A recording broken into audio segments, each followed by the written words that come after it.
Yes, yes. Calm down, settle down. Welcome back to BU Tonight. Tonight we have a very, very, very special guest. Please give a warm welcome to Mr. Pauly Shore. Pauly! Pauly, welcome to the show. Welcome. Thank you for having me. I know. Is this a pull-out couch? This is a pull-out couch. This isn't. Is it really a pull-out couch? I actually sleep there No, every you night. can't pull out with it. Yeah, it's. But it's Christian. It's really good to be here. Christian is a he's a Orthodox Jew. If you didn't know. Yeah. Muslim. Hasidic, He's yeah. a Muslim. Hasidic. Yeah. Okay, Yeah. sorry. So, you don't know me, Pauly. No, it's okay. It's okay. I'm not gonna take offense to it. But You know what? I like how you angled so I'm littler than you. That's smart. Yeah. That's how all the smart talk. If you watch Jay Leno and Letterman, they're Yeah. always taller than the guests, so they can just kind of intimidate us. Yeah, we have basically a pharmacy set up. That's good. I'll just You stay down there. What if I'm down here like this? Is that better? That's No, good. I'm That's just kidding. perfect. If we just kind of like so that there's no shot of either of us in Right. the screen, that's the best good way too. to do it. Oh, hey. Pauly. So tell me, Who the hell's Paul. watching? Who's the hell's? Yeah. Who the hell's watching these? I know the people? directors are screaming in there, like, yeah, get closer, get real close.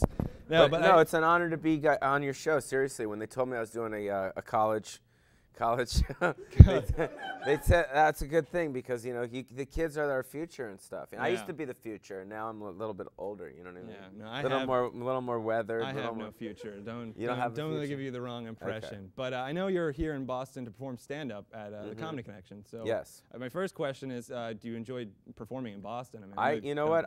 It's interesting because Bill Blumenreich is the owner of all the Comedy Connections. He's got a whole bunch of them. Yeah. I mean, last night I was in Saugus. Yeah. I thought it was called Saugust. Yeah. First of all, I was in Saugus. I was playing like a Chinese restaurant type thing. Yeah. What was it called? Konos or something? I don't know. The Chinese love comedy. They always have Yeah, comedy. yeah. It's nothing like you knew your career's coming to a halt when you're performing in front of egg rolls. Yeah.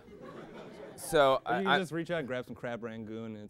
That's the one upside to performing in a Chinese restaurant. So I did the Saugus room, and then the night before I was in Rhode Island. Yep. Is that what it's called? Rhode Island? Never heard of it. Never heard of it. And then I'll be at the Faneuil Hall, and then I'm going out to Chicopee. So I mean, it's like a whole like 5-6 day thing. They fly me out here for that. So it's not just I'm not just at Faneuil Hall. Right, so I gotta I'm putting my fungus all over. All Spread over it. the Spread the Boston seed, area. Pauly. Kind of like the SARS. You know what I mean? Just kind of going everywhere. So that's why everyone's wearing the masks. Yes. Okay. So yeah, no, I love it. I mean, I truly do love it. Yeah. When you're on stage and you're a stand-up and there's a rhythm that you have with the audience, there's really nothing like it. Yeah. It's awesome. It's almost like you're playing tennis with the crowd. When it's going good, the feeling is a great feeling. So I love doing stand-up. Yeah. It's a great thing. I actually do stand-up too, and it is like tennis because I'm terrible at tennis and just keep hitting it to the net over and over. I'm like, why do I play this game? I'm never going to improve. So. I know you're different. You're acing every time. So, but you've been performing for years. I mean, how would you say that your style has changed over the years? Because I mean, I know you had the weasel character. Please don't mention that. Do not mention it. I know. No, the weasel and all that stuff. It was kind of who I was back then. Yeah. It wasn't like a character where I like a Pee Wee Herman thing where I'm gonna come up with some type of thing and then put it. It was kind of who I was. That's how I dressed. That's how I acted. Yeah. That's how my hair was. That's how I dressed. And now I'm just like it's just like I guess a Jewish guy. That's you know what I mean. That's seen stuff, and I'm more kind of I think more mainstreamish. Yeah. I think that's my stuff is more like that now. Yeah, yeah. So. But I know you grew up in the Comedy Store because your mom owned the Comedy Store, which is a legendary club in Chicago. And Chicago. But I'll say that Chicago's good. Yeah, Chicago. No, it's in Los Angeles. It's in Los Angeles. Yes, there's one in Chicago as well, right? No, that's called Zanies. Okay, Zanies, yeah. I know nothing. But no. Watch the pain right now. No, it's you can't. You know what?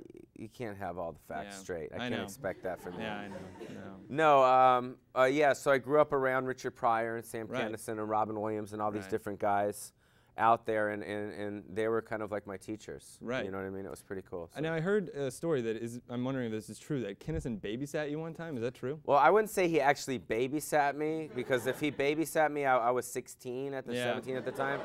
But I met him. I was a short order cook at the Comedy Store in Westwood. There was a Comedy Store in Westwood, and my parents divorced, so I was forced to kind of, cook for my mom. I always cooked for my mom, so I wanted to get a saltwater fish tank when I was 14 because James Bond had saltwater fish, and I thought like he gets all the girls. Yeah. So like, you know what I mean? How am I going to get girls? They get saltwater fish, so they walk in my room, they think they're in a James Bond movie. Yeah. So my mom wouldn't buy me a saltwater fish tank. So what I did was I became a short order cook at the Comedy Store in Westwood, and that's where I met Keniston to begin with. And he was not only a genius comedian and like outrageous and crazy, he had a huge heart and he was a huge giver, and I miss him. He was really just an amazing performer. Yeah, he was a great influence. You guys ever get a chance to rent anything from Sam Kinison when he was alive? Obviously not now because he's been dead for a while.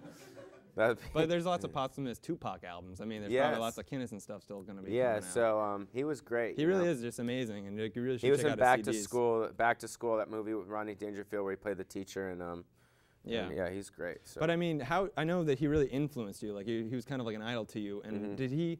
Like but your styles are very different. Yeah. Did he kind of like influence you and like steer you in a direction when you were trying to find a voice on stage? Or? No, he was, as far as him influencing me, I mean, no one ever taught me how to do stand-up, and you can't really teach it. I mean, you do stand-up for real? Yeah, I really so you can't really like teach it, you just kind of got to study it. Yeah. And the thing that I learned about Sam was, you never knew what he was going to say. Right. He always lived the moment. And I think that's the most important thing about stand-up is not to go on there with an act. Yeah. You know what I mean? Every show is different. Last night was different than the night before. And I'm always still a little nervous. And I've been doing it 20 years.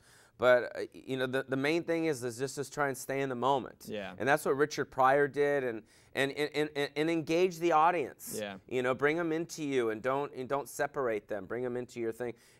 Richard Pryor was the best when it came to dealing with hecklers. Yeah. Because a lot of comics get insecure when people heckle them from the audience, and then they destroy him in a mean way. And to me, that's insecurity. Right. For a comic, and I think Pryor would kill him with kindness. Right. He would kind of bring him in and then clobber him. Yeah. You know what I mean? I know. So it wasn't like a Dice thing, which was like mean. It was right. like endearing and then kill him. So those are like a lot of the things that I learned from those guys. Yeah. Yeah. Now, I know recently you just wrote, directed, and produced Pauly Shore Is Dead. Yes. Which is kind of like, it's a lot not... of people saw that out there, I'm sure. Yeah, it's not really, it's not an autobiography per se, but it's kind of like, it makes fun of your kind of like the things that have happened to you in your life. Mm-hmm. You can tie your shoe. You want me to tie it for you? No, I'll it's do all good. I for just you. want to look, presentable for you kids. You know what I mean? But yeah, what was the process? Well, first of all, the movie is called Pauly Shore Is Dead, for those of you who haven't seen it, and the premise is I fake my death to become famous again. Yeah. Because, all right. Yeah, it's a good. No, premise. because what happens in the entertainment business, when you're as big as I was in the early '90s, and then you're not, immediately people think something bad happened. Yeah. People are like, oh my God. So I wanted to do a make-believe story about what happened to me. Right. So it's basically. It's stemmed from the truth, but it's all kind of make-believe. Right. So, I wanted, Carrot Top moves into my house. Yeah. Mini-Me's my neighbor. I almost run him over. Yeah. You know what I mean? And, the ghost of Keniston appears. But it's one of those things that took me 5 years. Yeah. And it was an unbelievable experience. And Vince Vaughn, who did the movie Swingers, told me, he said, you know what, you did it now. Now you know how to make a movie, and you've kind of been through the process. And when you when you write, direct, star, finance, and do your own thing, it's like, you know what I mean? You can't learn it in college. Yeah. You know what I mean? They could teach you all this stuff, but when you're out there on the streets and you're actually trying to figure it out, it's like, it's an experience. I'm lucky, fortunately, I had the money. Yeah. Because I do stand up, and that's what I pay. That's what helped me pay for it. It was totally financed by you, right? Yeah. And what was like? I mean, I'm sure like a lot of people had told you not to do that. Everyone told me not to do it. Right. Yeah. But you went ahead and did it. Like, what was your thinking? You just kind of like. Because it was in me. It was almost like, how like sometimes like if you have a say you and your girlfriend are breaking up. I don't have a girlfriend. Well, but I'm just saying. I'm lonely. I'm just saying. Say you have a girlfriend and you're breaking up. But you haven't broken up, but it's in you. Okay. But at some point you break up, and then you guys feel so much better. This is like quantum physics to me. But it's like, but that's exactly kind of the experience that I had with the movie. It was like, it was in me, the story was in me, and it was like regurgitating, and finally I got it out, and it was almost like I had to get it out, so. And I hear that you're actually going to, you're having an Australian tour coming up, is that correct? Yes, I go to Australia in 2 weeks. All right, and now is there a process that you have to like kind of change and translate the material? Because you're like, you guys like to party, and people are like, what is he talking? And you're like, Willy Willy? Well, the thing, hopefully that I'll come across is that that people in Australia are the same as people here. Right. You know what I mean? And if not, I'm screwed. Yeah. Basically. Yeah. You know what I mean? All so I don't know. We'll figure it out. Yeah.